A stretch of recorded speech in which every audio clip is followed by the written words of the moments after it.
নমস্কার বন্ধুরা, আবারও হাজির হয়েছি একটি ভিন্ন স্বাদের গল্প নিয়ে।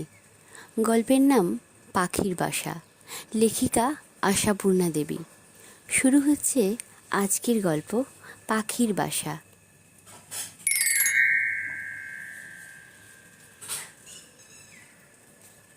লকলকে একটি লিনেন শার্ট, মটমটে এক প্যান্ট, তার সঙ্গে পালিশ করা একজোড়া কাবুলি চপ্পল।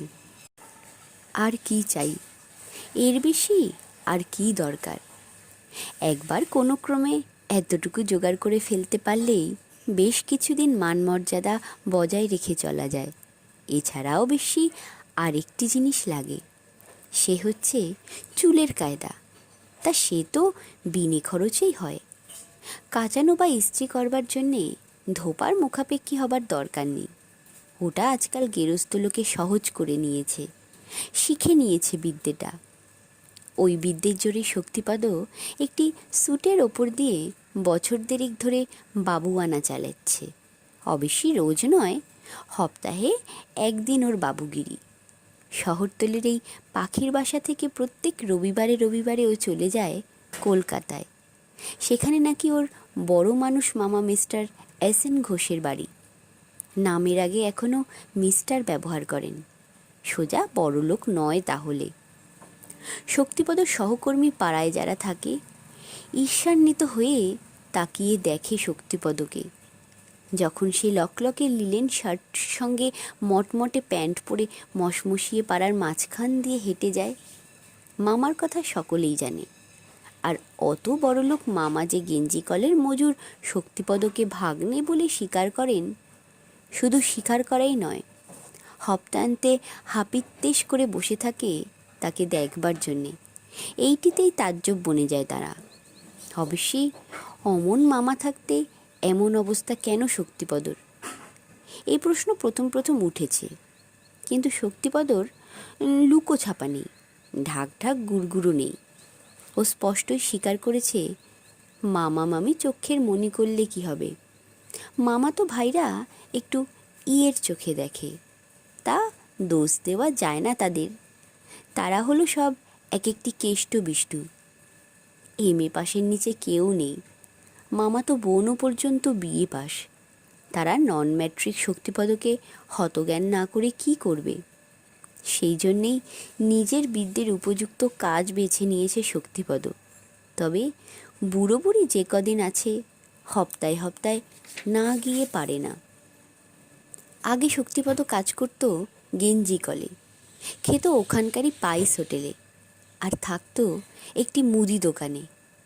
আপাতত কিছুকাল ধরে সহকর্মী বন্ধু রাধানাথের সংসারে পেইং গেস্ট হয়ে আছে। রাধানাথ ওখানকারই ছেলে, তার রীতিমতো সংসার আছে। মা বোন, ছোট দুই ভাই। এতগুলো লোকের পক্ষে বাড়িটুকু যথেষ্ট নয়, নেহাতি এক কোঠা এক দালান।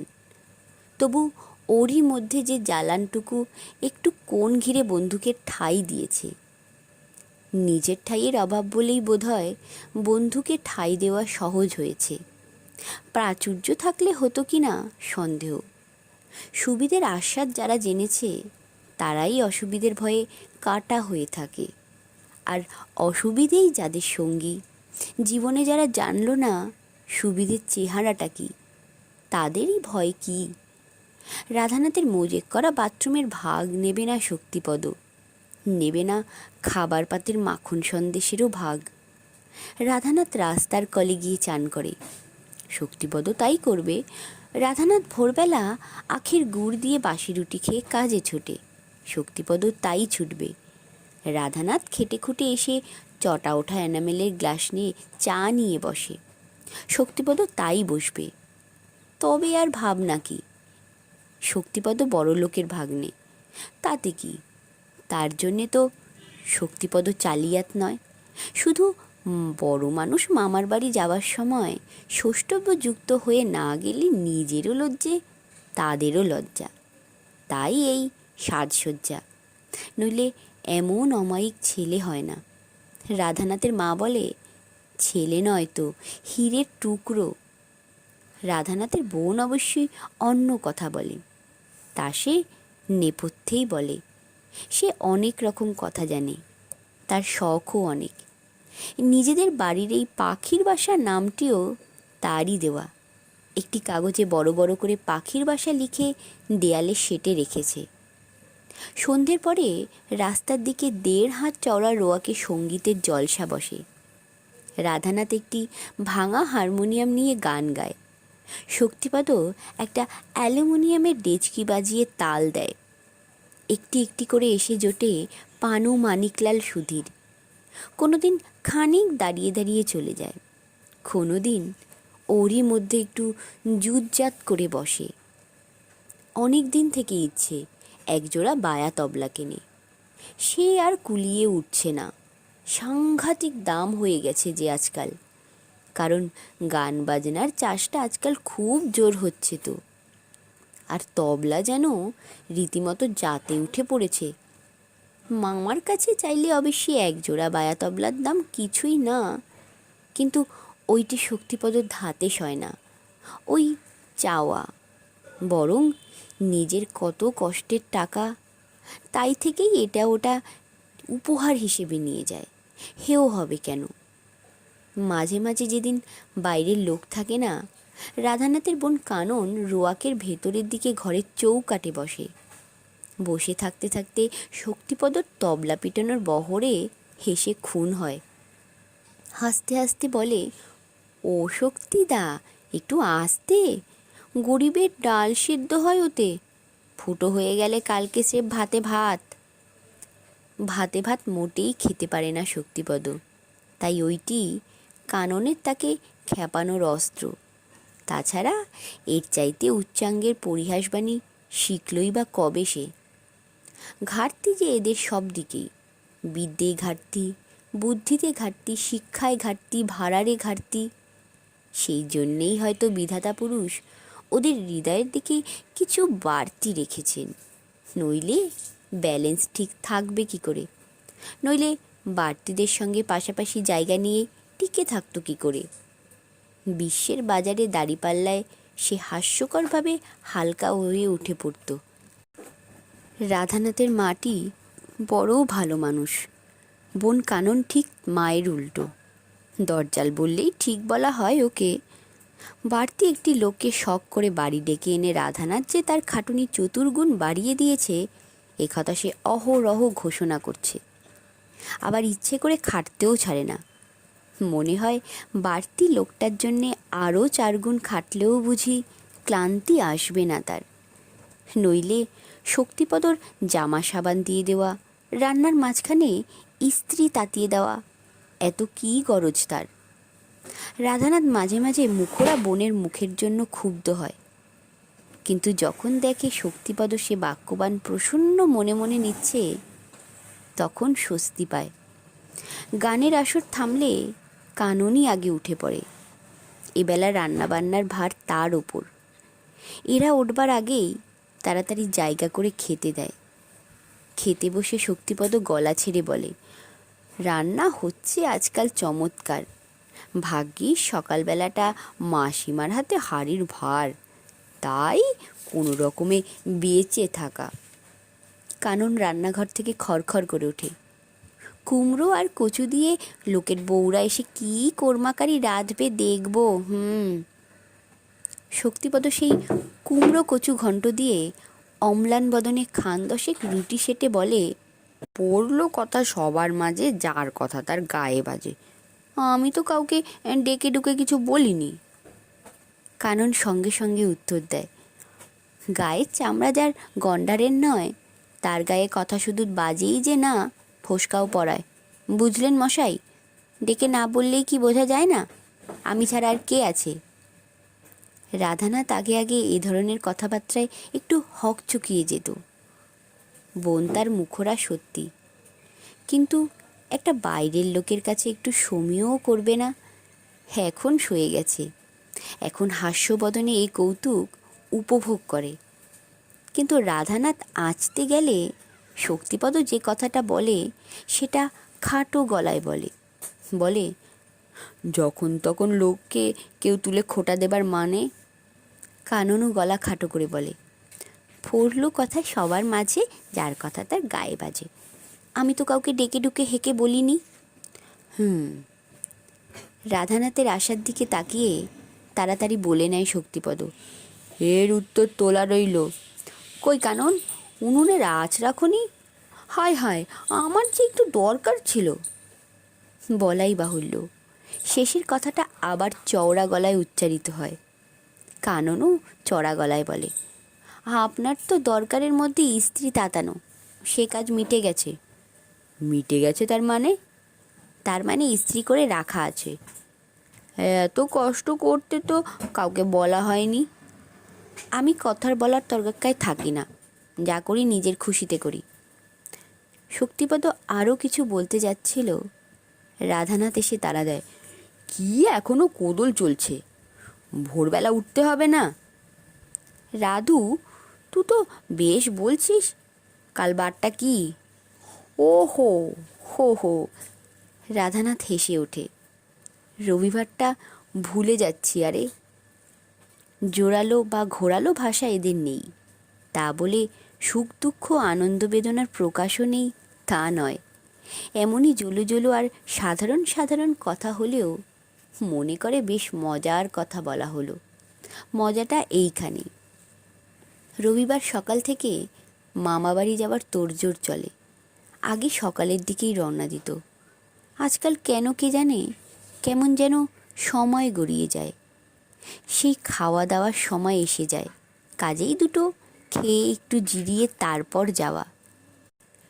তবে সকাল থেকে জুতোয় কালি পড়ে, মাথায় সাবান পড়ে, দাড়িতে খুরও পড়ে।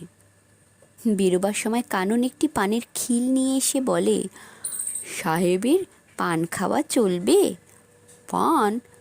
শক্তিপদের মুখটা আনন্দে উজ্জ্বল হয়ে ওঠে। পান কোথায় পেলে? পানের মতো বিলাসিতা এ বাড়িতে প্রবেশ নিষেধ। একমাত্র চায়েরই সর্বত্র গতি অবাধ। বঙ্গিমহাম প্যালেস থেকে বঙ্কুহারির গাছতলার সংসার পর্যন্ত চায়ের প্রবেশাধিকার, কিন্তু পানের তেমন নয়। কানন পানটা হাতে দিতে দিতে বলে, পেয়েছি কোথাও। তারপর বড়লোক মামার বাড়ি চললেন? শক্তিপদ বলল, ওই বুড়ো বুড়ি যতক্ষণ, তারপর কে কার দৌড়ে পা ফেলতে যাচ্ছে। বেশ চমৎকার দেখায় কিন্তু আপনাকে স্যুট পরলে। দেখাবে না কেন? চেহারাটা কি খারাপ? ও, ভারী চেহারার খুব গুমর না? গুমর করবার মতো জিনিস থাকলেই গুমর করে লোকে। যান, একটু মুখ বদলে আসুন। মামার বাড়ির হাইলুল বামুনের রান্না খেয়ে এসে তাই এখানকার রান্নার এত নিন্দে। হয়েছে, ঝগড়া থামাও। যাচ্ছি তাহলে। যাচ্ছি বলতে নেই, বলতে হয় আসছি। মটমটে জামা প্যান্ট পরে পালিশ করা জুতোয় মশমশ শব্দ তুলে মামার বাড়ির উদ্দেশ্যে রওনা হয় শক্তিপদ।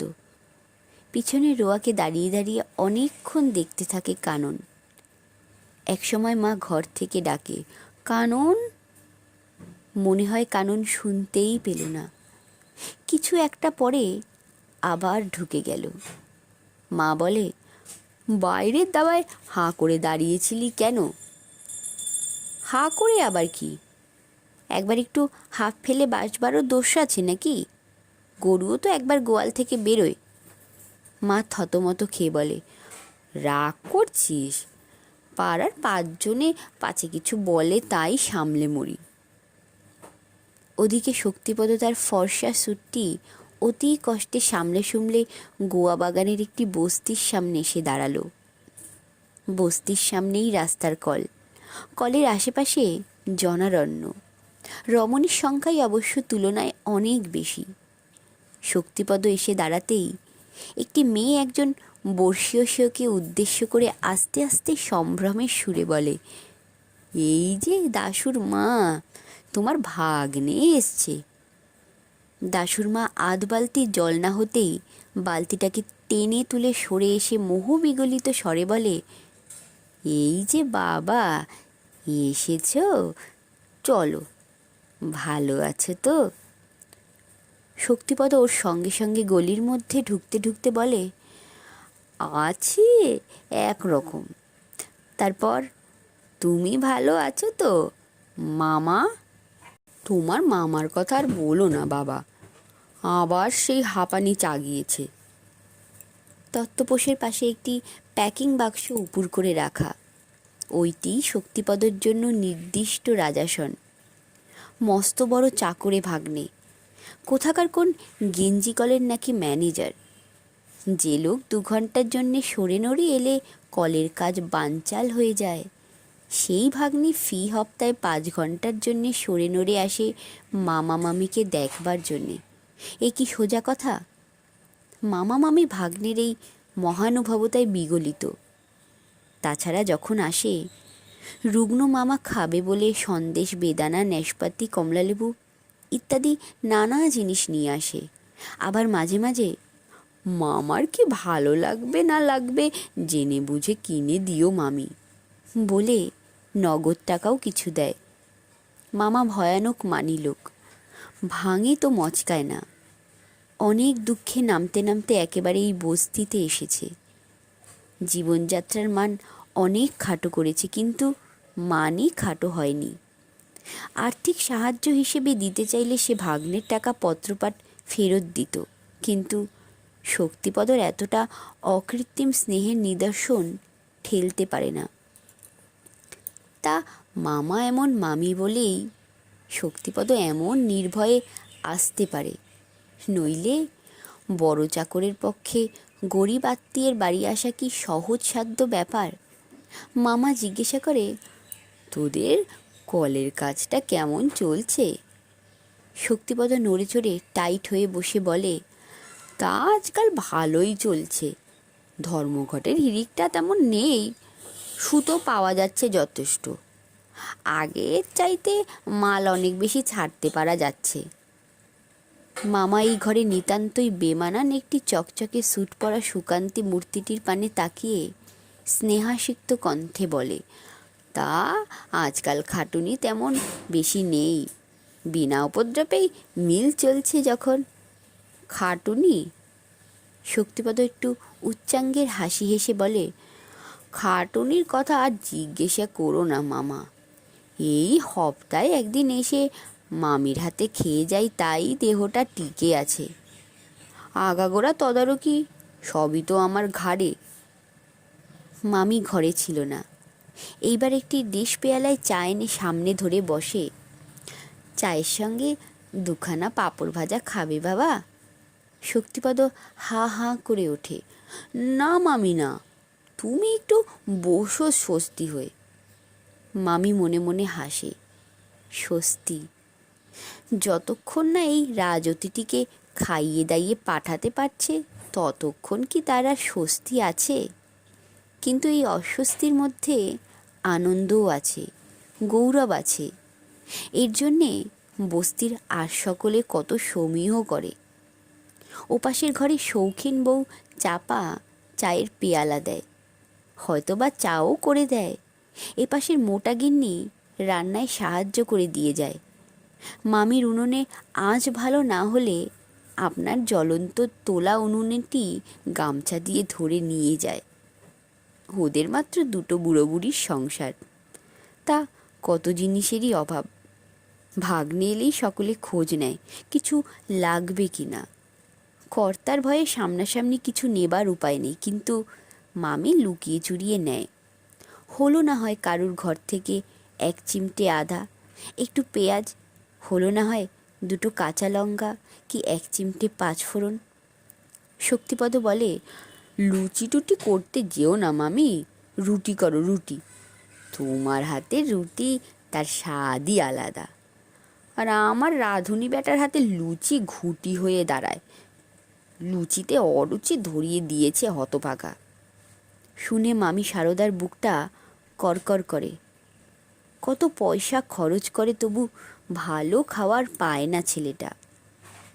কর্তার এক অদ্ভুত জেদে ছেলেপিলে সব গেছে। 2 বুড়ো বুড়ি গিয়ে পড়ে থাকলেই বা কি হয় ভাগ্নের কাছে? মানুষ কি এমন থাকে না?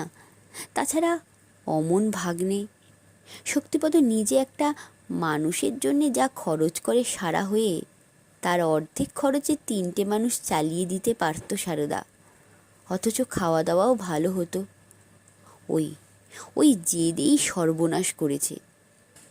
রুটি, আলুর দম, বেগুন ভাজা, পেঁয়াজ দিয়ে সাতলানো একটু মসুর ডাল তাড়াতাড়ি খায় শক্তিপদ, আর সঙ্গে সঙ্গে তার নিজের রাঁধুনিটির সদ্ব্যাখ্যানও করে। মামির হাত পা কামড়ানি আসে, মামার মনটা স্নেহে ছলছল করে। কথায় কথায় রাত হয়ে যায়। শক্তিপদ উঠে পড়ে। 1.5 ঘন্টা বাসে যেতে হবে তো। চলে যাওয়ার সময় মামি রাস্তার গলির থেকে বেরিয়ে রাস্তার কলের সামনে এসে দাঁড়ায়। এঘর ওঘর থেকে অনেকে বেরিয়ে এসে উকিঝুঁকি মারে। প্রতি হপ্তায় দেখে, তবু কারোর কৌতূহলের শেষ নেই। লকলকে লিলেন শার্ট, মটমটে স্যুট আর কাবুলি চপ্পল অন্তর্হিত হলে মামির কাছে এসে ভিড় করে ওরা। মোটা গিন্নি বলে, আজকের বাজারে এমন ছেলে দেখা যায় না। গরিব বাপ মাকেই লোকে পোছে না, হারে তো মামা মামি। ললিতের মা নিঃশ্বাস ফেলে বলে, ধন্যি বলি তোমার ওই কর্তার খোটকে, রাজার হালে থাকতে পেতে। সারদা কপালে হাত ঠেকিয়ে বলে, কপাল আমার, ওই খোটের জন্যেই তো আজ এমন হাল। রাত্রে বাইরের দরজায় প্রায়শই কানন ডাকিয়ে থাকে, কারণ শক্তিপদ না থাকলে গানের আসর বসে না। এই হপ্তায় ক্লান্তি রাধানাথের চোখে ভর করে আসে। মায়ের রুগ্ন ধরনের শরীর, সন্ধে থেকেই তো সে বিছানায়। কানন বলে, হলো রাজভোগ খেয়ে আসা? হলো। যাক বাবা, আজকের রাত্রের মতো কচু কুমড়োর দায় থেকে নিশ্চিন্ত হয়েছে। খুব কথা হয়েছে, এখন সরদিকিনি ঢুকতে দাও। রাধানাথের অর্ধেক রাত তো। ও বাবা, তার বলতে? তোমার চোখে ঘুম বুঝি নেই? কি যেন গান গায় তোমার দাদা, আঁখি হতে নীল ঘুম হরি, কে নিল হরি? আহ! চাপা গলায় বকে উঠে দরজা ছেড়ে সার হয় কানন। এমনি করেই চলে দিনের পর দিন। রাধানাথ আর তার মা কি একটা ক্ষীণ আশা মনে মনে পোষণ করে কে জানে। হয়তো সেই জন্যেই মেয়ের বিয়ের তেমন চেষ্টা করে না। কিন্তু শক্তিপদ যখন রুক্ষ চুলে ব্র্যাকবাস করে ইস্ত্রি করা স্যুট পরে বেরিয়ে যায়, তখন তার গমনের পথের দিকে তাকিয়ে দুজনেই যেন একটু হতাশ নিঃশ্বাস পড়ে। ওকে কি বাধা যাবে? শক্তিপদ অবশ্যই যখন তখন বলে, আমি বাবা গরিবই আছি, গরিবই থাকবো, ভেক নইলে ভিক মেলে না, তাই সভ্যভব্য হয়ে যাওয়া, নইলে মামাতো ভাইরা গেঞ্জি কলের কুলি বলে নাক সিটকবে হয়তো।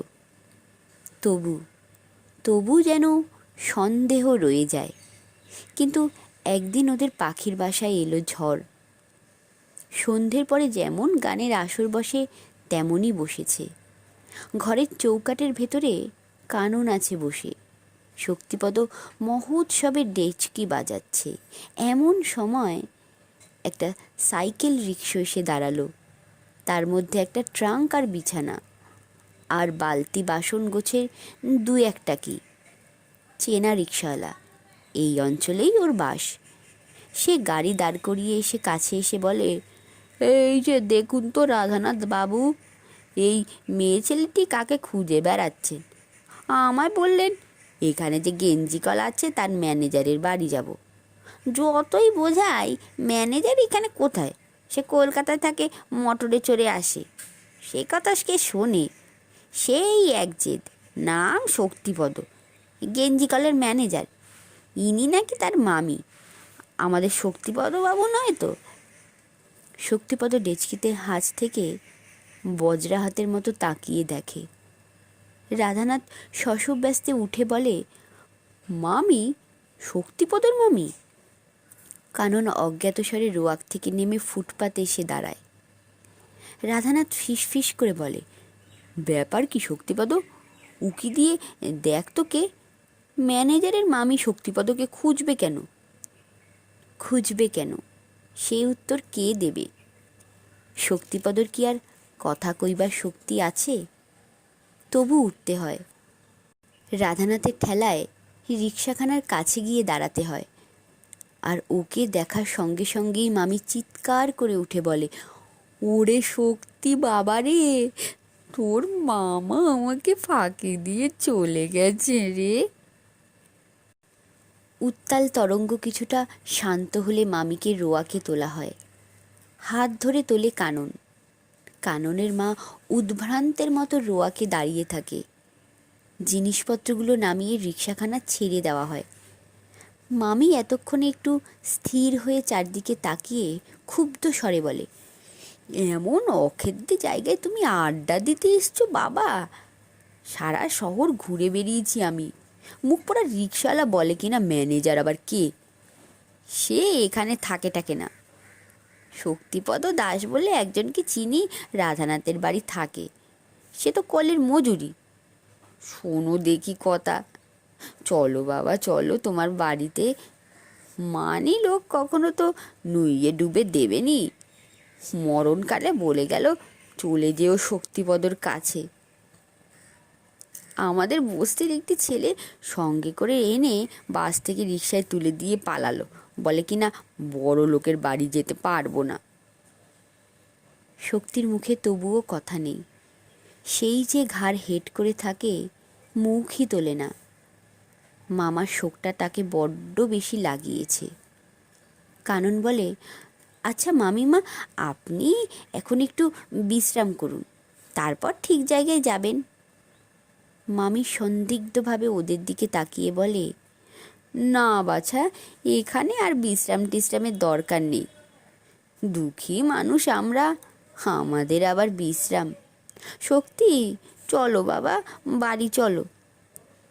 এবারে শক্তিপদ মুখ তোলে, পরিষ্কার ঠান্ডা গলায় বলে, আর কোথাও কোনো বাড়ি নেই আমার মামি, এই আমার আশ্রয়।